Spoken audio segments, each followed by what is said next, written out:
warahmatullahi wabarakatuh. Salam sejahtera untuk kita semua. Shalom, Om Swastiastu, Namo Buddhaya, salam kebajikan. Selamat datang di video kelompok 2 mata kuliah Sosiologi Hukum Universitas Islam Negeri Palangkaraya. Dalam video ini, kami akan membahas tema Hukum dan Masyarakat Digital dalam Perspektif Sosiologi Hukum.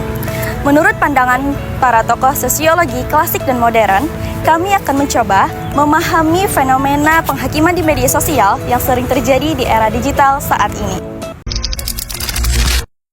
Maraknya kasus bullying, Lembaga Indonesia Data Digital Around the Universitas Hukum dan Tanggung dan penindasan yang Kesehatan Mental atau sebesar 50% pendidikan seperti sekolah. Mental Health Survey mengukur total populasi.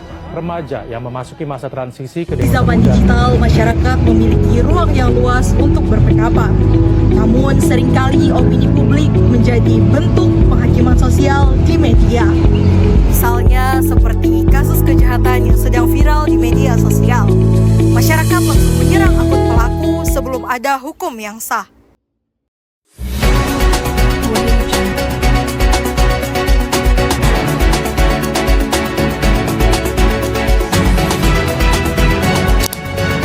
Solidaritas sosial dan hukum represif menurut Emil Durkheim. Menurut Durkheim, masyarakat dibangun atas dasar solidaritas. Dalam masyarakat digital, kita bisa melihat munculnya bentuk baru solidaritas moral, yaitu ketika masyarakat bersatu melawan pelaku kejahatan melalui media sosial. Namun, solidaritas ini sering bersifat represif karena menghukum secara sosial tanpa dasar hukum yang jelas. Fenomena ini menunjukkan bahwa hukum tidak hanya berupa undang-undang, tapi juga norma kolektif yang hidup di masyarakat digital. Definisi dan legislasi hukum menurut Max Member. Max Member menjelaskan bahwa masyarakat modern menuju rasionalisasi hukum karena tindakan hukum harus berlandaskan peraturan yang sah. Namun, di media sosial seringkali tindakan masyarakat sering menggambarkan emosional bukan rasional. Penggunaan UT seharusnya menjadi alat kontrol sosial yang rasional, tapi seringkali disalahgunakan karena kurangnya pemahaman hukum digital. Artinya, antara hukum formal dan digital memiliki jarak yang harus dijembatani. Konflik sosial dan kekuasaan digital. Karl Marx melihat hukum sebagai alat kekuasaan yang mencerminkan kepentingan kelas dominan. Dalam konteks digital, kekuasaan tidak hanya dimiliki oleh penguasa politik, tapi juga oleh pemilik media, influencer, dan algoritma platform. Strukturasi dan modernitas digital menurut Anthony Giddens. Giddens menyebutkan masyarakat modern hidup dalam proses strukturasi, di mana individu dan struktur sosial saling membentuk. Dunia digital menjadi ruang baru bagi proses strukturasi tindakan individu membentuk norma dan norma baru membentuk perilaku sosial.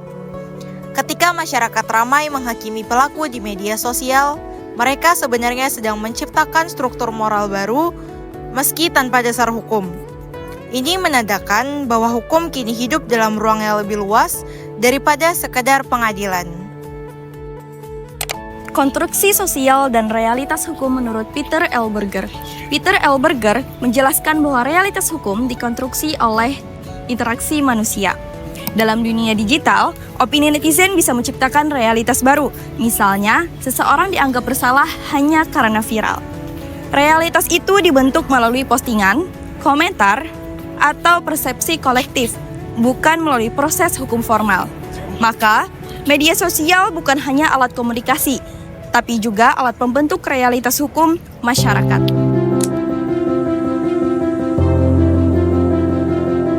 Menurut Emil Durkheim, dalam karyanya The Division of Labor in Society 1893, masyarakat dibangun atas dasar solidaritas. Dalam konteks no viral, no justice, kita melihat munculnya bentuk baru solidaritas moral kolektif di tanah digital. di mana netizen bersatu untuk melawan korban. Namun, solidaritas ini sering bersifat represif, hukum pidana yang keras, karena ia memaksakan hukuman sosial dan vonis publik sebelum adanya hukum yang sah. Fenomena ini menunjukkan bahwa hukum tidak hanya berupa undang-undang formal, tapi juga norma kolektif yang sangat kuat dan hidup di masyarakat digital. Di tengah keragaman dan semangat keadilan sosial bangsa ini, Max Member mengingatkan kita tentang pentingnya rasionalisasi hukum. Masyarakat modern katanya harus bergerak menuju sistem hukum yang berdasarkan aturan dan prosedur yang legal, bukan pada kekuasaan atau emosi sesaat. Namun hari ini kita dihadapkan pada fenomena baru, no viral, no justice. Fenomena ini di mana keadilan sosial baru hadir ketika kasus menjadi viral di media sosial. Publik bertindak berdasarkan emosi dan simpati, sementara prosedur hukum sering tertinggal di belakang. Ketika proses hukum baru bergerak setelah viral, itu menandakan adanya krisis legitimasi hukum. Hukum kehilangan wibawanya dan rasa keadilan bergeser dari ruang sidang ke ruang digital. Weber mengingatkan bahwa kekuatan hukum sejatinya terletak pada rasionalitas dan keadilan yang dijalankan secara konsisten, bukan karena tekanan massa, tetapi karena kesadaran dan tanggung jawab dan moralitas. Keadilan sejatinya seharusnya tidak menunggu viral, ia harus hadir untuk semua. Karl Marx melihat hukum sebagai alat kekuasaan yang mencerminkan kepentingan kelas dominan. Dalam konteks digital, no viral, no justice membuka peluang munculnya kekuasaan digital baru yang didominasi oleh algoritma, influencer, dan kapital pemilik platform. Siapa yang punya akses dan kemampuan untuk memviralkan isu, merekalah yang punya daya tawar keadilan.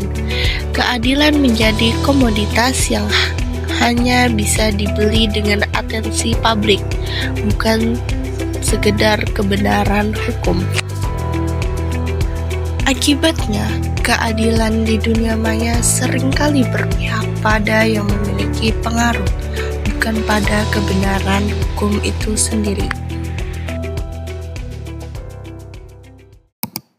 Menurut Anthony Giddens, dalam The Constitution of Society pada tahun 1984, menyebutkan masyarakat modern hidup dalam proses strukturasi di mana individu dan struktur sosial saling membentuk.